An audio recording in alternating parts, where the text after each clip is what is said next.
Hi mga kasarapi! Ako nga pala si Bulen. Masarap ako magluto, pero mas masarap pa akong kumain. Hey! Kaya tara, let's G! So kanina nga pala, galing ako sa palengke at ito nga nakabili ako ng itlog. Sobrang mura ngayon ng itlog at alam niyo ba kung magkano lang to? 12 peraso to.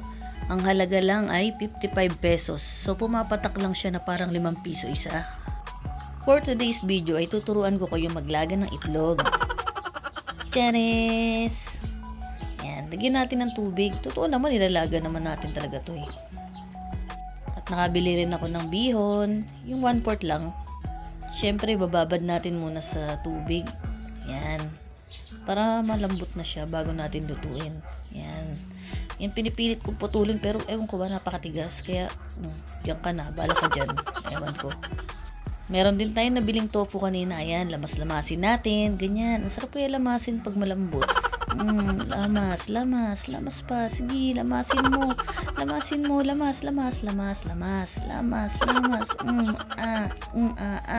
Ang sarap maglamas ng malambot. Yeah. Charis.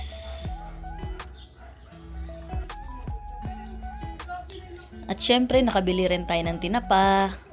Ngayon, himay-himayin naman natin yung tinapa. Pero hindi lahat yun, himayin natin. 5 yun, di ba? 3 lang, syempre. Yung 2, ititira ko yun. Paulam ko pa yun nung kinabukasan eh. So, alam nyo na ba kung ano yung lulutuin natin? Secret! Hulaan nyo!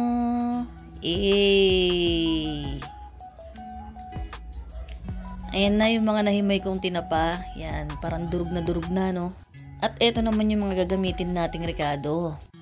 Eto na, tatantarin na natin. Hindi na natin kailangan ng food processor kasi kami palang ni Bulen, may sariling utak na. Gumagalaw yan ng kusat, alam nyo ba? Tignan nyo, ang bilis speed. Ganyan kabilis yung kamay ni Bulen. Napakabilis, mabilis. Bilisan mo. Tignan mo naman yung mga daliri nyo, no? Ang bilis gumalaw, bilis. Wow! Sige. Konti pa. Madudurog na. Ayan na. Finish. Kala mo dyan, At ito naman tayo sa may sibuyas. Yan. Tignan mo naman yung kamay natin, di ba? Ganyan kaglupit yung kamay ni Bulen. Ang kamay ni Bulen ay sobrang lupit. Hindi na kailangan ng food processor.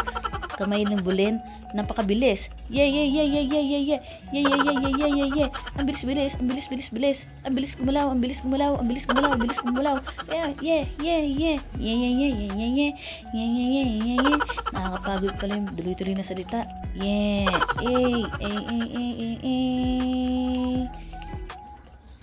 Ayan na. Durug na. Diba? Panis sa kamay ni Bulen.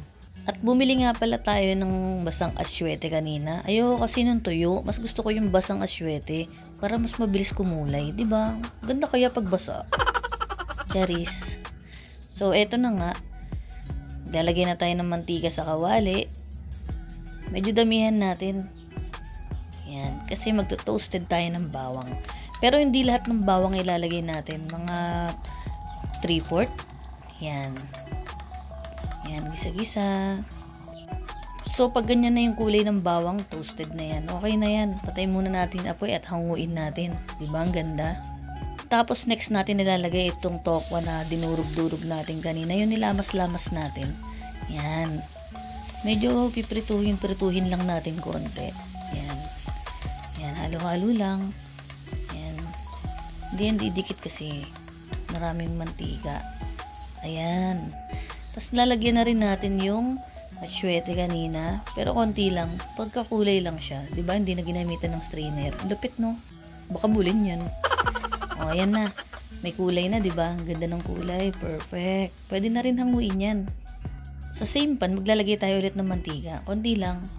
At piprito natin yung nahimay nating mga tinapa kanina. Yan.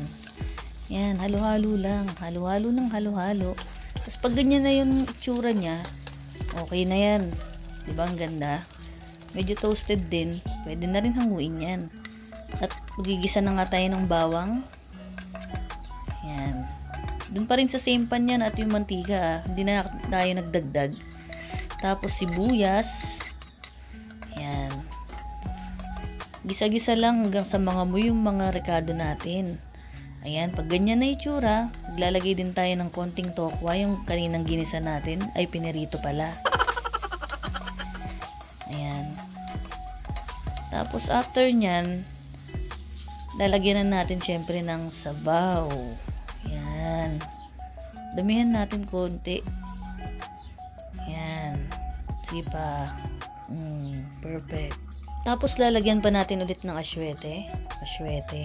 Tapos syempre shrimp cube. Dahil wala tayong pambili ng totoong shrimp. Shrimp cube din lang muna. Budget meal tayo ngayon. Tapos paminta. Konti lang. Diba? Ang konti sobrang konti. Tapos Ajinomoto. Ang favorite ng bayan. Tak. Tapos after nyan, patis. Patis yung gagawin natin panlasa. Hindi ako naglagay ng asin. Para kakaiba naman. Takpan natin. So, ayan na nga. Nung kumukulo na, lagyan na natin yung slurry natin. Bale, ito yung tinunaw kong cornstarch kanina. Ayan. Pampalapot. Pero actually, dinagdagan ko pa yan kanina ng cornstarch kasi nakulangan ako sa lapot. Pero ngayon, ang ganda na ng lapot niya. Malapot-lapot. At magpapakulo naman tayo ng tubig ngayon. Tapos, gupit-gupitin na natin yung ating spring onion. Yan. Tapos yan, habang kumukulo na, pwede na natin ilagay yung ating bihon na binabad kanina. Papainitin lang natin kasi malambot na yan Konting palambot na lang din. Yan. Mas maganda mainit, diba? Yan, tingnan mo. Ganda na Perfect. Perfect. At dudurugin naman natin yung nabilin nating chicharong kanina. Yan. Durugin lang natin. Yan. Hanggang sa ayan na. Durug na. Okay na yan. At ito na ang ating finished product. So alam nyo na kung ano yan, di ba? At ito na yung tinatawag nating budget meal palabok ni Bulen. Siyempre, magsasandok na rin tayo ng kakainin natin. Kailangan matikman natin tong niluto natin. Hindi pwedeng hindi. Ano yun? Ayan, lagyan natin ng sabaw. Sauce pala. Tapos yan, damihan natin para masarap. Ito na nga pala yung tofu kanina. Yung nilamas nating tofu. Yan. Tapos yung chicharon. Perfect. Perfect talaga. Tapos yung tinapa. Yan, toppings yan. Yan, sarap yan. Tapos, spring onions. At syempre yung toasted garlic na niluto natin kanina. Ang sarap niyan, ang bango. At syempre, hindi mawawala yung jitlog. Buo yan, sarap. Tapos kalamansi. Ayan na.